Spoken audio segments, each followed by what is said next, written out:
ಖಾಸಗಿ ವ್ಯಕ್ತಿಗಳ ಉಪಟಳಕ್ಕೆ ಶಾಲಾ ಮಕ್ಕಳಿಗೆ ನೀರಿನ ಅಭಾವದಿಂದ ಮಕ್ಕಳ ಪರದಾಟ.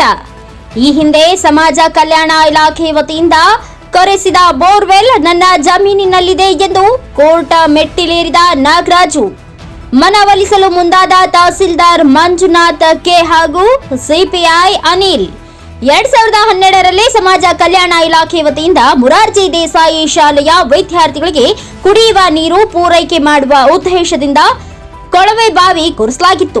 ತುಮಕೂರು ಜಿಲ್ಲೆಯ ಕೊರಟಗೆರೆ ತಾಲೂಕಿನ ರೆಡ್ಡಿಕಟ್ಟಿಯಲ್ಲಿ ಇರುವ ವಸತಿ ಶಾಲೆ. ತಾಲೂಕಿನ ಶಾಂತಲಿಂಗಯ್ಯ ಪಾಳ್ಯ ಗ್ರಾಮದ ಸಂಪರ್ಕ ಕಲ್ಪಿಸುವ ರಸ್ತೆಯಲ್ಲಿ ಇರುವ ಬೋರ್ವೆಲ್ ನಮಗೆ ಸೇರಿದೆ ಎಂದು ನೀರು ಬಿಡಲು ನಿರಾಕರಿಸಿದ ಹಿನ್ನೆಲೆಯಲ್ಲಿ ತಹಸೀಲ್ದಾರ್ ಮಂಜುನಾಥ್ ಕೆ ಹಾಗೂ ಸಿಪಿಐ ಅನಿಲ್ ಭೇಟಿ ನೀಡಿದ್ದಾರೆ. ಆದರೆ ನಾಗರಾಜು ನಾನು ಈ ವಿಚಾರದಲ್ಲಿ ಕೋರ್ಟ್ಗೆ ಮನವಿ ಮಾಡಿದ್ದಾರೆ, ಹಾಗಾಗಿ ಇವರ ಮೇಲೆ ಕ್ರಮ ಕೈಗೊಳ್ಳಲು ಮೀನಾಮೇಷ ಎಣಿಸುತ್ತಿದ್ದಾರೆ ಅಧಿಕಾರಿಗಳು. ವಸತಿ ಶಾಲೆಗಾಗಿ ಕುಡಿಯುವ ನೀರು ಒದಗಿಸಲು ಕೊರೆಸಿದ ಕೊಳವೆ ಬಾವಿ ಕೊರೆಯುವ ಸಮಯದಲ್ಲಿ ದಾರಿ ಪಕ್ಕ ಇತ್ತು. ಆದರೆ ಪಕ್ಕದ ಜಮೀನು ಮಾಲೀಕ ನಾಗರಾಜು ಒತ್ತುವರಿ ಮಾಡಿಕೊಂಡು ನನಗೆ ಬರಬೇಕು ಎಂದು ಗಲಾಟೆ ಮಾಡುತ್ತಿದ್ದಾನೆ ಎಂದು ಗ್ರಾಮಸ್ಥರು ಹೇಳುತ್ತಾರೆ.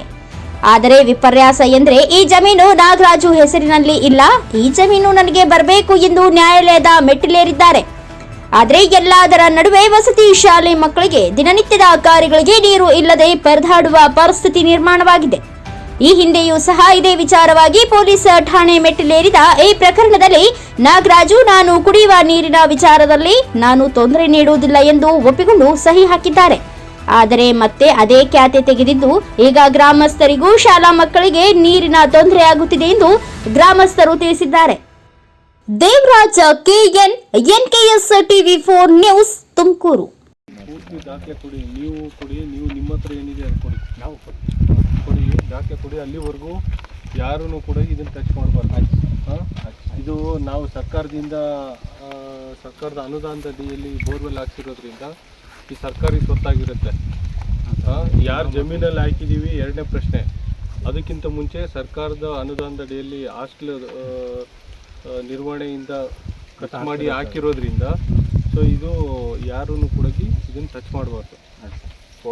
ಈಗ ಇವರು ಹಾಸ್ಟೆಲ್ ಕೂಡ ನಿಮ್ಗೆ ಇದ್ರ ಅಗತ್ಯ ಇದೆಯಾ? ಈಗ ಸುಮ್ಮನೆ ಬಾಯಿ ಬಂದಾಗ ಮಾತಾಡ್ಬೇಡಿ. ಪೈಪ್ ಲೈನ್ ಇಲ್ಲ, ಏನೂ ಇಲ್ಲ,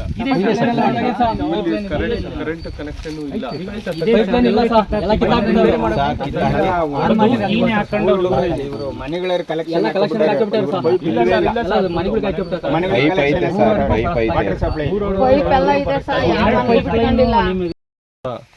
ಸರ್ವೆ ನಂಬರ್ 12 ಹಾಗೂ ಸರ್ವೆ ನಂಬರ್ 19ರಲ್ಲಿ ಇರ್ತಕ್ಕಂಥ ಮುರಾರ್ಜಿ ದೇಸಾಯಿ ವಸತಿ ಶಾಲೆಯ ವಿದ್ಯಾರ್ಥಿಗಳಿಗೆ ಏನು ಸರ್ವೆ ನಂಬರ್ 12/10ರಿಂದ ನೀರು ಸರಬರಾಜು ಆಗ್ತಾಯಿತ್ತು ಹಿಂದೆ, ಆ ಒಂದು ವಿಷಯದ ಕುರಿತಾಗಿ ಬೋರ್ವೆಲ್ ಇರ್ತಕ್ಕಂಥ ಪಾಯಿಂಟ್ ಸರ್ಕಾರಿ ಜಮೀನ ಅಥವಾ ಖಾಸಗಿ ಜಮೀನು ಎಂಬುದರ ಕುರಿತಾಗಿ ಸಮಸ್ಯೆ ಇದೆ. ಸೊ ಅದು ಈ ಒಂದು ಸಮಸ್ಯೆ ಕುರಿತಾಗಿ ಮೊನ್ನೆ ಸಿವಿಲ್ ನ್ಯಾಯಾಲಯದಲ್ಲೂ ಕೂಡ ಕೇಸ್ಗಳು ದಾಖಲಾಗಿರುತ್ತೆ. ಅದು ಎಲ್ಲ ಪ್ರಕರಣಗಳನ್ನು ಪರಿಶೀಲಿಸಿ ಹಾಗೂ ಈಗೇನು ಎರಡು ಪಾರ್ಟಿಗಳಿಗೂ ಹಾಗೂ ನಮ್ಮ ಮುರಾರ್ಜಿ ದೇಸಾಯಿ ಶಾಲೆಯ ಮುಖ್ಯ ಶಿಕ್ಷಕರಿಗೂ ಕೂಡ ಯಾವುದೇ ರೀತಿಯಾದಂಥ ಕ್ರಮ ಕೈಗೊಳ್ಳದಂಗೆ ತಟಸ್ಥವಾಗಿರೋದಕ್ಕೆ ಈಗ ಸೂಚನೆ ನೀಡಿದ್ದೀವಿ. ಕುಡಿಯ ನೀರಿನ ಅಭಿಯಂತರಾಗಿರ್ಬೋದು ಮತ್ತು ನಮ್ಮ ಕಂದಾಯ ಇಲಾಖೆ ಮತ್ತು ಸರ್ವೆ ಇಲಾಖೆ ಒಂದು ಸ್ಪಾಟ್ ಇನ್ಸ್ಪೆಕ್ಷನ್ ಮಾಡಿ ಹಾಗೂ ಮೊನ್ನೆ ಸಿವಿಲ್ ನ್ಯಾಯಾಲಯ ಏನು ನಿರ್ದೇಶನ ನೀಡುತ್ತೆ ಅದರ ನಿರ್ದೇಶನದನ್ವಯ ಗ್ರಾಮಸ್ಥರಿಗೂ ಹಾಗೂ ವಿದ್ಯಾರ್ಥಿಗಳಿಗೂ ಕುಡಿಯ ನೀರಿನ ಒಂದು ಸೌಲಭ್ಯವನ್ನು ಒದಗಿಸುವ ಪ್ರಯತ್ನದಲ್ಲಿ ಕಟ್ಟುನಿಟ್ಟಿನ ಕ್ರಮ ಕೈಗೊಳ್ತೀವಿ ಹಾಗೂ ಯಾರಿಗೂ ಕೂಡ ಅನ್ಯಾಯ ಆಗದಂಗೆ ನೋಡ್ಕೊಳ್ತೀವಿ ಅಂತೇಳಿ ಈ ಸಂದರ್ಭದಲ್ಲಿ ಭರವಸೆ ಕೊಡ್ತೀವಿ.